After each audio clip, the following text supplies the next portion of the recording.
Do you guys remember this? All over the world, crime is down all over the world except here. Crime here is up and through the roof. Despite their fraudulent statements that they made, crime in this country is through the roof. And we have a new form of crime. It's called migrant crime. And it's happening at levels that nobody thought possible. President Trump, as you know, the FBI says overall violent crime is actually coming down in this country.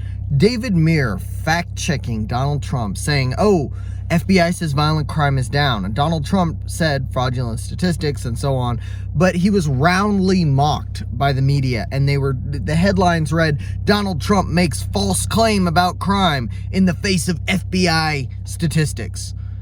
That's what everyone was saying. Those of us that paid attention and actually read that crime report, we understood the FBI had neglected to include some of the most violent places in the country. That's why the report looked like it did. Well, the FBI has pretty much admitted that they're sleazeball shills for the establishment and quietly edited, they call it a stealth edit, they quietly edited the crime statistics, and it shows, oh, instead of about a between 2 and 3% drop in violent crime, it actually went up by 4.5%. Violent crime is up, and anybody with a brain can tell you that it is. Anybody who's living in the United States can tell you that crime is up. It's very obvious just by, local reports, police reports, the things that people are saying, the things people are experiencing. Everyone knows that violent crime is up, but they try to gaslight you until you know it's not. And they gaslighted people for what? When did that report come out? July? Was it July or August? It was for months. They gaslit people about, oh no, violent crime is down, violent crime is down, violent crime is down, because they didn't want to admit that Joe Biden and Kamala Harris had such a massive failure. Well, now the evidence is out. The FBI has put out the proper statistics, and here we go. We know what the truth is. Now, I have a question about this. Why release it now? They've already been waiting for weeks and weeks with the false number on their report. Why would they adjust it before the election? We're less than 3 weeks out. Why not just wait another 19 days and then put it out? Why? Do they want Kamala to lose? Do they want to make her look bad? Are they sick and tired of her? Have they been forced to watch so much of her in the news that they're sick of looking at her face and hearing that incredibly just grating nails on a chalkboard voice? Is that what happened? I don't know. I don't know why they would release this because it was clearly deceptively edited in the first place to make the Biden-Harris administration look good. So now here's the complete statistic, and they, obviously put it out without announcing that they had made an adjustment.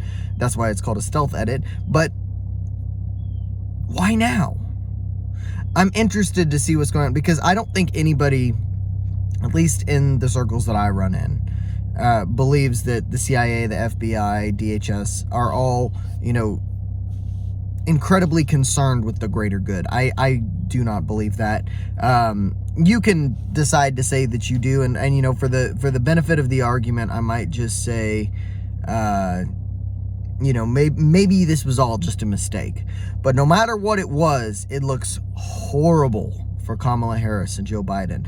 This is another nail in the coffin of the Harris campaign. Alongside of that disastrous Fox News interview, I think that this might just be the last piece that was needed to,